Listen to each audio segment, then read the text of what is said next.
요즘 유튜브만 봐도 S&P 500에 많은 관심이 있으신 것 같아요. 이만큼만 사두면 월 200만 원 배당 나온다. 노후 걱정 안 해도 된다 등등. 주식은 너무 걱정되고 노후 대비는 부족해서 나도 S&P 500 알아봤더니 꼭 해야 되는 건 알았어요. 이건 묻고 따지지도 말고 장기 투자 개념에서 S&P 500 들어가야 된다는 걸 알아요. 그런데 걸림돌이 있죠. 카드값, 공과금, 교육비, 식비 빼면 여윳돈이 없어서 S&P 500 투자를 못하는 거죠. 오늘 이 영상 끝까지 시청하시면 S&P 500 돈 없어서 투자 못한다라는 말 쏙 들어가게 될 것이라고 제가 장담합니다. 시작하기 전에 이미 S&P 500에 대해 잘 알고 있고 투자할 돈은 어떻게 만들지 궁금하신 분들은 고정 댓글을 참고해 주세요. S&P 500이 뭐야? 이름은 들어봤는데 정확히 잘 모르겠어 하시는 분들은 우선 S&P 500에 대해 진짜 쉽게 먼저 설명드리겠습니다. 지금부터 하는 이야기 진짜 중요하니까 집중해서 들어주세요. 우리 부모님 세대는 돈 어떻게 모았을까요? 대부분 은행 저축이었습니다. 실제로 1990년대만 해도 은행 금리가 연 10%가 넘게 나왔던 시절이 있었거든요. 그냥 은행에 돈만 넣어두면 불어났던 시대가 있었던 거죠. 그런데 지금은 어떤가요? 완전히 달라졌죠. 요새 은행 금리 얼마인가요? 주면 와 이거 정말 괜찮은 상품이다 라고 하잖아요.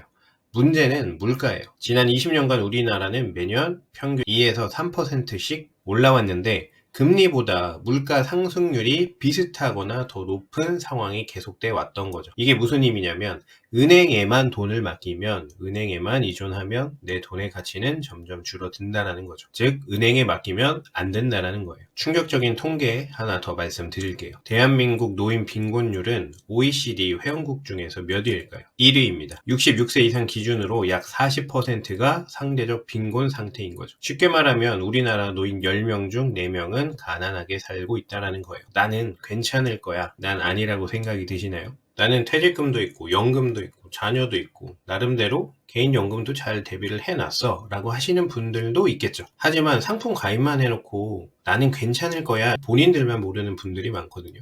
지금 준비 안 하면 여러분도 그 통계 안에 10명 중에 4명 안에 들어가게 되는 겁니다. 그래서 많은 분들이 투자를 시작하려고 알아보시잖아요. 근데 막상 뭘 사야 될지 모르겠는 거예요. 현대차를 사야 되는지, 네이버를 사야 되는지, 테슬라를 샀어야 되는지 이렇게 고민만 하다가 껄무새가 되다가 결국 머리만 아프고 나중에 천천히 알아봐야지 하면서 시간은 흘러가고 세월은 흘러가고 계속 미루게 됩니다. 이분들에게 답이 되어줄 수 있는 게 S&P 500입니다. 개별 종목 하나하나 고민할 필요가 없잖아요. 미국의 탄탄한 대기업 500개를 통째로 사는 방법이 S&P 500에 투자하는 거거든요. S&P 500이 도대체 뭘까요? S&P 500 한마디로 정의하면 미국 증시의 대장주 500개를 모아놓은 상품이라고 보시면 돼요. 그냥 아무 회사나 들어갈 수 있는 게 아니에요. 아주 까다로운 기준이 적용이 되고 있습니다. 대표적으로 3가지 기준을 알려드릴게요. 첫 번째, 회사의 규모가 있어야 됩니다. 스타트업 안 돼요. 시가총액이 최소 수조 원은 넘어야 자격이 생깁니다. 작은 회사는 들어올 수가 없어요. 두 번째, 현재 수익을 제대로 내고 있어야 합니다. 적자난 회사, 과거에 이름 좀 날렸던 회사, 바로 탈락입니다. 최근 4분기 연속으로 흑자를 내고 있어야 되고 가장 최근 분기도 당연히 흑자이어야 해요. 세 번째 기준, 거래도 활발해야 됩니다. 주식을 사고 파는 사람이 많다라는 거죠. 거래량이 너무 적은 회사는 아무리 좋아도 S&P 500에 들어오지 못합니다. 3가지만 대표적으로 말씀드렸는데 여기서 끝이 아니에요. 3개월마다 한 번씩 검증을 다시 하거든요. 너 아직도 이 자격에 유효해? 없어? 그럼 아웃. 이렇게 계속 검증을 하고 체크를 하는 거죠. 새롭게 성장한 회사가 있으면 그 자리를 비집고 들어올 수가 있죠. 이렇게 알짜배기로 꽉꽉 눌러 담은 S&P 500에 투자한다는 건 미국에서 제일 잘 나가는 500개 기업에 분산 투자하는 효과를 기대할 수가 있어요. 생각해보세요. 우리나라 일상에서 미국 기업 제품 생각보다 많이 쓰고 있거든요. 아이폰 신규 모델 나올 때마다 우리나라 보급형 쓰나요? 프리미엄 라인으로 다 교체합니다. 지금 보고 계신 이 영상도 유튜브예요. 유튜브도 미국 기업이죠. 남는 시간에 인스타그램 하고 넷플릭스 보는 건 일상이 돼버렸어요. 우리는 매일같이 미국 기업에게 돈을 쓰면서 살고 있습니다. 이쯤 되면 이런 생각 안 드세요? 이 회사의 주식들 내가 만약 갖고 있다라고 하면 실제 수익은 얼마나 될까? 관점만 바꾸는 거예요. 현대차, 삼성 주식이 아니라 미국 주식으로 눈만 돌려도 지난 50년간 S&P 500의 평균 수익률은 배당 포함해서 연 12% 정도였습니다. 물가 상승률을 빼고 계산해도 7, 8%의 수익이 나왔어요. 물론 매년 일정하게 오르는 건 아닙니다. 어떤 해는 30% 넘게 오르기도 하고 어떤 해는 20% 넘게 떨어지기도 하죠. 하지만 장기적으로 보면 우상향해온 게 S&P 500입니다. 하지만 코스피는 박스권에서 크게 움직이지 못했죠. 지금은 약간 변동성은 있지만 그 이야기는 차지하고 재밌는 이야기를 하나 해드릴게요. 이 투자의 신 워렌 버핏 다들 아실 거예요. 워렌 버핏 일화 중에 헤지펀드 매니저에게 내기를 제안했던 사실이 있습니다. 워렌 버핏은 S&P 500 인덱스 펀드 하나만 가지고 헤지펀드 매니저들보다 더 높은 수익률을 올릴 자신이 있었죠. S&P 500이 가져다주는 수익률을 누구보다 잘 알고 있었기 때문이에요. 10년 뒤 결과가 어땠을까요? 워렌 버핏의 S&P 500 인덱스 펀드는 수익률이 무려 125%였습니다. 당시 헤지 펀드 매니저들의 평균은 수익률이 고작 36%. 완전히 워렌 버핏의 압도적인 승리였어요. 버핏은 그리고 이렇게 말했습니다. 이런 배경을 포함해서 버핏은 이런 말도 했어요. 내가 죽으면 내 아내에게 줄 돈의 %는 S&P 500에 묻어라. 그리고 나머지 10%는 국채에 넣어라 이런 식의 말을 했는데 그만큼 장기 투자의 정석은 S&P 500이라고 본 거죠. 그런데 ETF도 국내 ETF가 있고 그런데 S&P 500도 국내 ETF가 있고 해외 ETF가 있다는 거 알고 계셨나요? 국내 ETF, 해외 ETF 중 뭘 사야 되느냐? 첫 번째, 국내 상장 S&P 500 ETF는 간단합니다. 국내에 여러 증권사가 있는데 증권사 앱 다운로드 받으셔서 S&P 500이라고 검색을 하시면 여러 개가 떠요. 코덱스 S&P 500, 타이거 S&P 500, 에이스 S&P 500 이런 식으로요.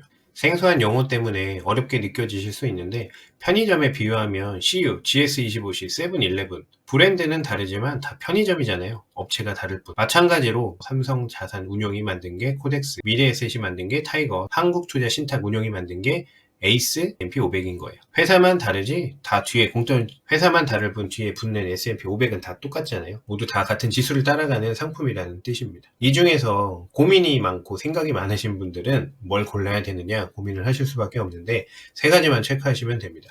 하나, 운영자산 규모. 기준 금액은 1조 원입니다. 1조 원이 넘으면 일단 안정적이라고 보셔도 돼요. 두 번째, 하루 거래 대금이 많이 거래될수록 좋습니다. 나중에 쉽게 팔 수 있다는 뜻으로 이해하시면 돼요. 세 번째, 수수료. 기준은 0.03에서 0.07 수준이면 적당한 수준이라고 이해하시면 됩니다. 근데 이 세 가지 기준이 상품별로 아주 현격한 차이가 없거든요. 그래서 어떤 게 제일 좋은지 고민하시면서 시간을 허비하시는 것보다는 하나 딱 골라서 꾸준히 오래 들고 가는 게 더 중요합니다. 물론 업체를 계속 갈아타면 안 되겠죠. 다시 돌아와서 국내 ETF랑 해외 ETF를 비교한다고 했을 때 국내 ETF의 장점 세 가지를 먼저 정리해 드릴게요. 첫 번째는 원화로 살 수 있습니다.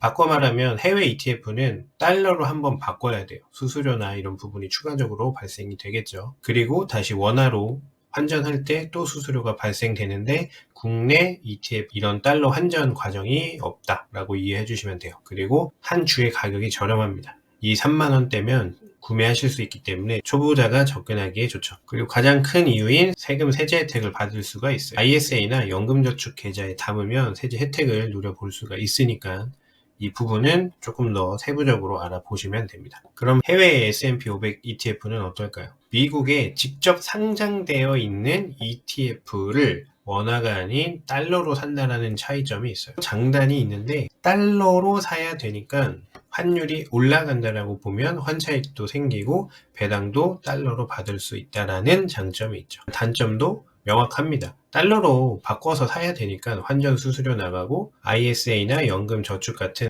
세제 혜택이 있는 계좌에는 담지를 못해요. 그리고 한 주 가격이 50에서 60만 원 정도 하기 때문에 소액으로 처음 접근하시는 초보자에게는 부담이 되고 진입 장벽이 있는 거죠. 그래서 정답은 없지만 국내 ETF로 시작을 하시다가 나중에 여유 자금이 생긴다라고 하면 해외 ETF로 달러 자산 비중을 늘리시는 분들이 많아요. 그럼 이런 S&P 500이 무조건 좋을까요? 아니요. 리스크도 분명히 있습니다. 2020년 3월 코로나 팬데믹이 터졌을 때 이때도 S&P 500이 있었는데 한 달 사이에 30%나 폭락했습니다. 1억 원이 들어있던 계좌가 갑자기 7천만 원이 있는 거예요. 상상해보세요. 이건 밥도 안 먹히고 숨도 잘 안 쉬어질 거예요. 10억 있었다면 7억이 남아서 3억이 날아가 버린 거니까요. 이때 그래서 대부분의 사람들이 급하게 다 팔아버리게 됩니다. 그런데 그때 안 팔고 버틴 사람들은 어떻게 됐냐? 바로 반년 뒤에 원금이 회복이 됐어요. 반년이 지나 1년 뒤에는 수익으로 돌아섰죠. 2년 뒤에는 코로나 전보다 훨씬 높아져 있었죠.